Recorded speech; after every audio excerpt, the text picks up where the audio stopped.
नमस्कार. मी प्राध्यापिका सौ दीप्ती अमोल घोडके. प्रभाग क्रमांक 16मधून क गटातून ओपन गट मधून मी उभारलेली आहे आणि मला महाविकास आघाडीचं तिकीट मिळालेलं आहे.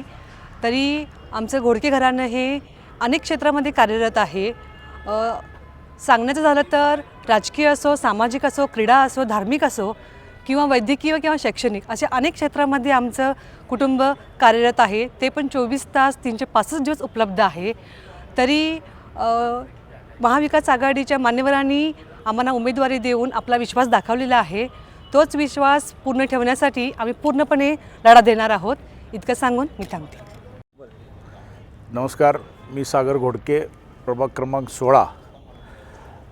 राष्ट्रवादी काँग्रेस पार्टी, काँग्रेस पक्ष व महाविकास आघाडीच्या वतीने आमच्या घराण्यातील सौ दीप्ती अमोल घोडके यांना काँग्रेस पक्षाने राष्ट्रवादीने उमेदवारी दिलेली आहे.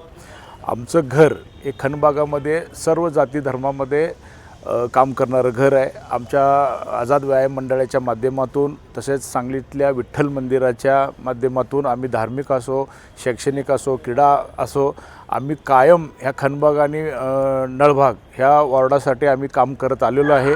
आणि ह्या कामाची पोचपावती म्हणून आदरणीय जयंत पाटील साहेब असू देत, विश्वजित कदम साहेब असू देत, विशाल दादा असू देत आणि आमचे नेते संजय बजाज साहेब असू देत, यांनी जो आमच्यावर विश्वास दाखवून महाविकास आघाडीची उमेदवारी आम्हाला दिली आणि त्याचं आम्ही भागातून हे करून प्रचार करून प्रचंड मताने ह्या खनबागातील 4 सीटा, त्यामध्ये मयूर पाटील असू देत, आमचे राजेश नाईक असू देत, आपले शिकलगार घरातले महिला असू देत आणि त्यानंतर दीप्ती घोडके, हे आम्ही 4ही पॅनल हे आम्ही एकतर्फी विजय मिळवून महानगरपालिकेवरती महाविकास आघाडीचा झेंडा फडकवू.